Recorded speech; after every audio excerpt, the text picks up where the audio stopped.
Егер мен ұшақпен сағатына 900 шақырым жылдамдықпен ғарыш арқылы ұша алсам, планеталарға жетуге қанша уақыт кетер еді? Жалпы жылдамдық сағатына 900 км дегеніміз. Тәулігіне шамамен 21600 км.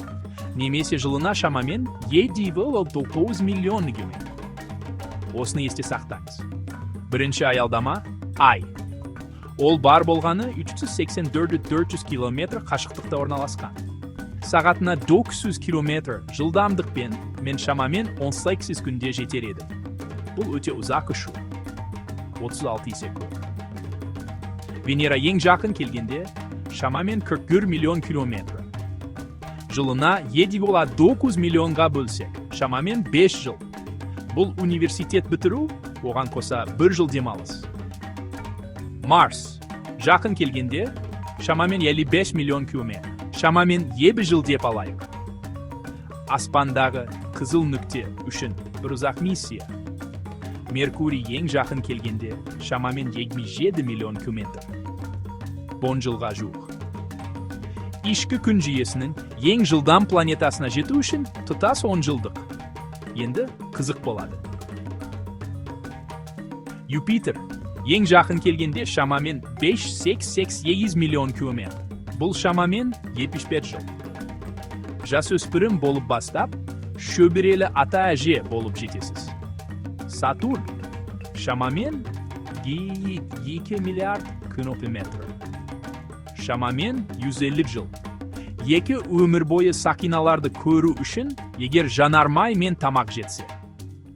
Уран 6 миллиард километр. Шамамен 330 жыл. Адамдар менің не үшін кеткенімді ұмытып қалар еді. Нептун 4,3 миллиард километр. Шамамен 500 жыл. Әуе кемесінің жылдамдығымен жарты мың жылдық бойы ұшу. Плутонның жақын қашықтықтары әртүрлі болады. Бірақ шамамен 6 миллиард километр деп ойлаңыз. Шамамен 750 жыл. 28 ғасырдағы маған хабарлама қалдырыңыз. Салыстыру үшін, күн шамамен 150 миллион километр қашықтықта орналасқан. Сағатына 900 километр жылдамдықпен бұл шамамен 1900 жыл орта мектеп, университет және жұмыс бастаудан да ұзақ. Мұның бәрі орбиталарды, уақытты, жанармайды және ұшақтардың ғарышта ұша алмайтынын ескермейді. Бірақ сандар ойыны ретінде бұл анық реактивті жылдамдықтар. Жерде таңғажайып, ал ғарыш үшін өте баяу. Сондықтан, егер мен басқа әлемдерге демалыс күндері саяхаттағым келсе, маған зымырандар, жылдам зымырандар немесе жаңа физика қажет. Оған дейін, мен терезе жанындағы орындармен және үлкен армандармен шектелемін.